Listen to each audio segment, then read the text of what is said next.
There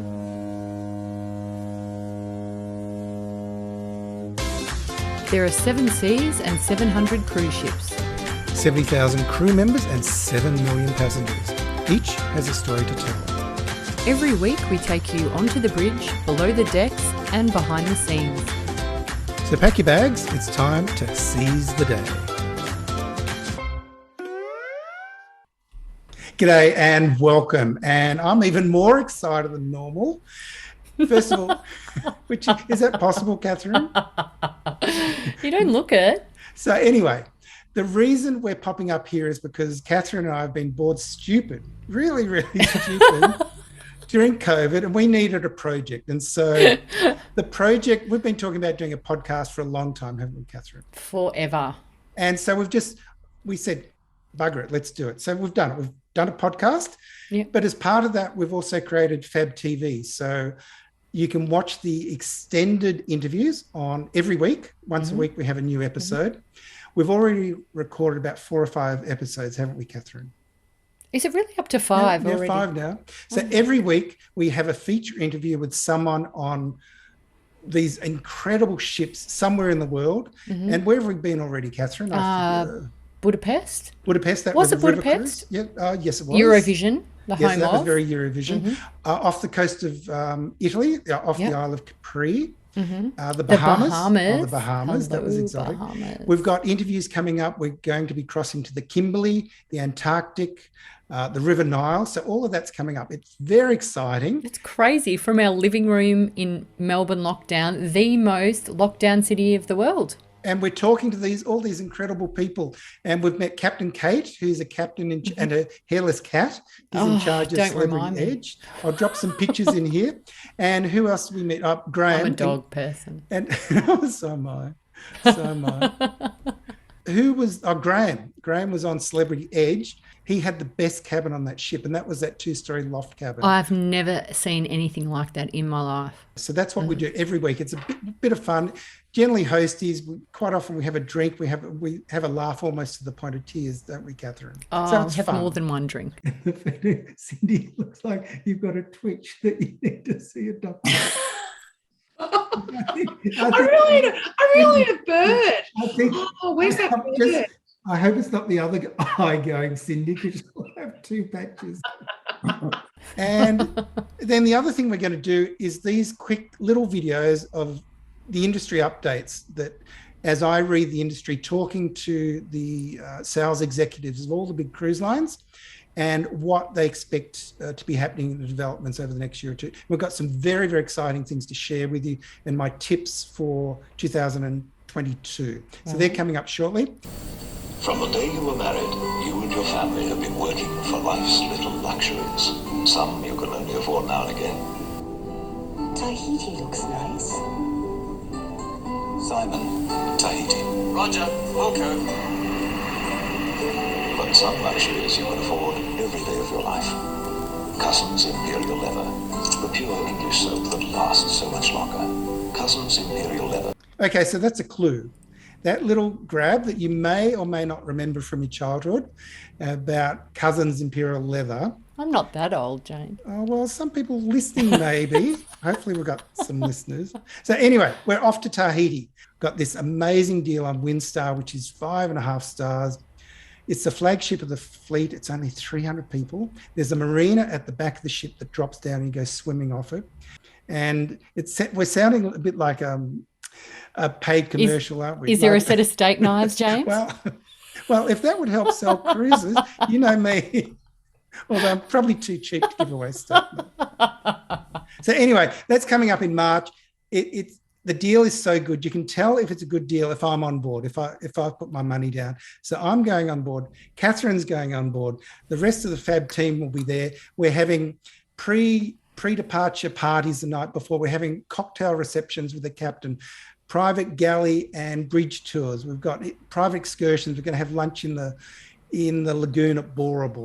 If you want to put the last 18 months behind us, This is something to really get your teeth into and look forward to. This is the place that Nicole Kidman holidays, right? And Well, it was Marlon Blue Lagoon. Brando. Remember Blue Lagoon? I remember. Who was it? Blue Atkins. Lagoon, was Blue Lagoon filmed in Tahiti? It was Atkins. Who was that blonde? Oh, no way. Christopher Atkins? Yes. Oh my God, that was a crush. Stop. I Yes, didn't I'm realise that was sure- Tahiti. Absolutely Tahiti, just in terms of the water. It could have been the Maldives, but I have a feeling it's Tahiti.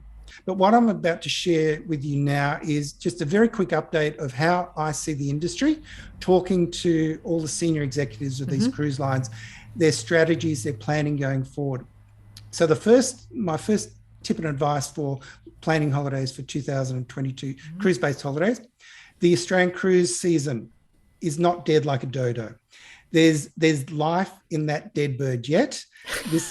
And in fact, Palaszczuk up in Queensland, she came out just last night, I saw on the news, and she has said that she's determined she's going to do what she can to get the cruise industry up and running in Queensland in the next couple of months. And she's the first politician to actually say that. So that's phenomenal. So that means looking forward to probably January, February, if we're lucky, maybe March, expect to see cruises intrastate, which means from Cairns around the islands back to Cairns. I hear rumours of Brisbane. Lizard Island, James. Exactly, and that's APT. We'll get to that shortly. They'll also be doing, say, out of Sydney, it might be to Lord Howe Island, or down out of Melbourne around Tassie, or to what are the islands in Bass Strait? King Island. King Island, exactly, or out of South Australia to Kangaroo Island. So COVID has forced these cruise lines to think outside the box, and these are sort of things to look forward to. And what a fresh perspective to actually sail around the coast of these phenomenal places and see them from like another, like looking in, you know, and it's just beautiful. That's about the best way to see somewhere like Lizard Island or Tahiti. We're talking about in March. That's the best way to see these places rather than just, coming on a plane. Except from the air, but that's the airline in me talking. Exactly. And you don't like ships. That's for 2022. That's the first thing to look for. The second thing is Europe. Europe and America, the rest of the world is cruising. The ships Don't remind me. The ships are pulling in and out of ports. Passengers are getting off. So all of that is happening. We're a good 6 months behind. Now, the issue for Australia is borders, whether we can get there, get back with quarantine and stuff like that. My best sense of what's going to happen is come May and June, it should be absolutely safe. It should be absolutely viable to get there and get back. They're talking about flights in December. I think they're going to get up and going. But in terms of peace of mind, security, in terms of booking, I would be looking at May or June for being able to get to Europe and to get to the Mediterranean to cruise. But what if you book and then it all turns pear-shaped? What happens? Absolutely. And that's why I'm saying probably wait until May, June to see what happens in the early months. Okay. All the cruise lines, like the airlines, have got cancel with confidence. So with Europe, the issue with Europe at the moment is all the ships are up there. The cruise lines are trying to claw back money. The prices are sky high. They're $3,000 to $5,000 for cruises that are normally $2,000. So my best advice to anyone looking to go to Europe in 2022, price-wise, wait until January, February. This is when I'm going to be getting the best pricing. So if you're planning a trip to Europe in next year, sit and wait. And when I say, hey, this is a great deal, and those great deals should start to filter through in January and February, maybe even December if we're lucky. So that's Europe, that's Australia and Europe. And the third bit of advice I'd like to share with you are the cruise lines I think you should be considering for any cruises you might be doing in next year. So there's the three segments. So the top end of the market, the high 6-star premium lines. My favorite in the world is Seabourn. There's a lot of premium brands out there. Seabourn is my favorite because some of the other ones like Regent, who are the other ones? Crystal, Silver Sea, they tend to be a little bit more stuffy, more formal nights, a jacket and tie most nights for dinner. Seabourn has this total sophisticated feel. However, it's much more relaxed. You can go to dinner with an open neck shirt and stuff. So for Aussies, that's my pick of the 6-star premium brands. Let me see. Ponant is one to watch. Ponant is a really interesting bird.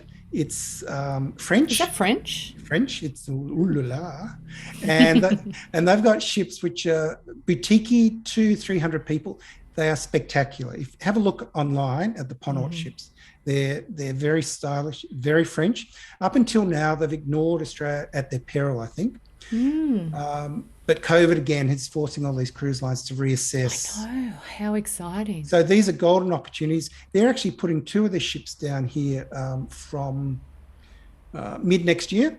The Kimberley region, for example, we would normally get only 1 high-end ship. We would probably get 6 or 7 Broome to Darwin and back, Kimberley expedition ships. Next year, Ponant have put 2 ships into the water. So we're looking about 2 dozen just on Ponant alone. Then we've got Silver Sea. There's APT who'll be cruising. So there's a lot of premium brands going to the Kimberley region. And they're not going to be able to sell all those cabins at these high prices of $10,000, $15,000 per person. So I would be watching them to drop prices. Atlas is a brand new cruise line that was launched last year. Atlas is a premium brand, again, quite like Seabourn and Ponant, really sexy ships. But what is really great is a lot of the high-end cruise lines try not to come out to interliners for support until they really need us. Atlas is very different. Even before they launched, they've said, here are some interline fares. So I've got interline fares on Atlas right up until December. No good for Aussies because we can't leave the country. However, looking into 2022 and especially from May onwards in the Mediterranean, even the Antarctic, they're going to have some incredible interline deals that we can offer, which is really exciting. So that's the top end of the spectrum. The mid-range, the ones to watch for amazing holidays on amazing ships at great price points, are Paul Gauguin and Windstar, and they're quite similar. Paul Gauguin is exclusive to Tahiti. Windstar has a fleet of about 6 or 7 ships. They purchased the original Seabourn fleet. And so they've got, if you've always wanted to aspire, or if you aspire to travel on Seabourn, but you just can't afford it, Windstar have purchased the original Seabourn ships with a lot of their signature spaces and things. So it's a great way to try a 6-star experience at a price point, sometimes $10,000 less than Seabourn. So they're fantastic. That's Paul Gauguin. $10,000 cheaper. Yep, absolutely. But again, there's not much at the moment.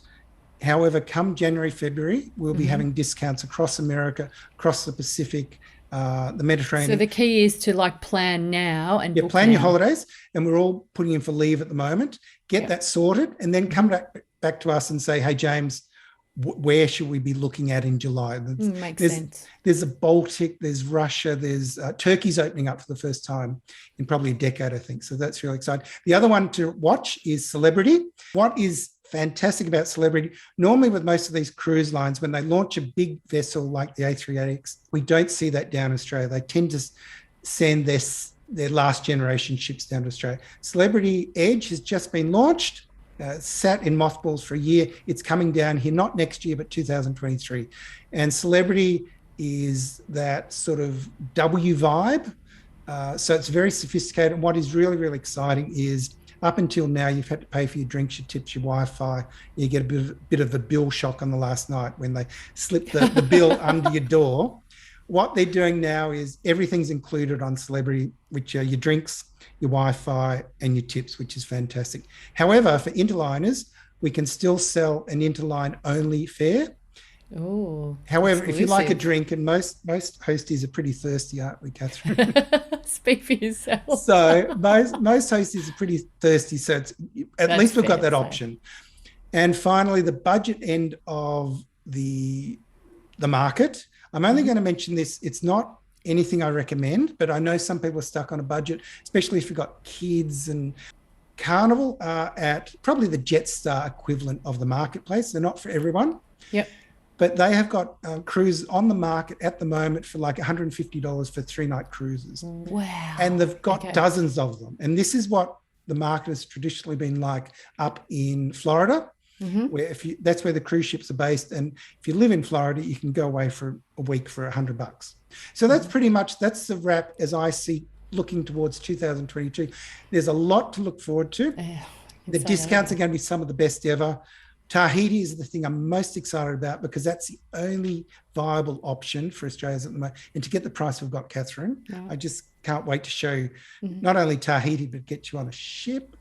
And so hopefully we'll be doing these little updates as the market demands. So probably as we get closer to January, as I start getting information about discounts that will be offered, and I tend to get a heads up, so a week or two in advance, I'll be saying, hey, get ready, we're going. So any final words, Catherine? Let's go.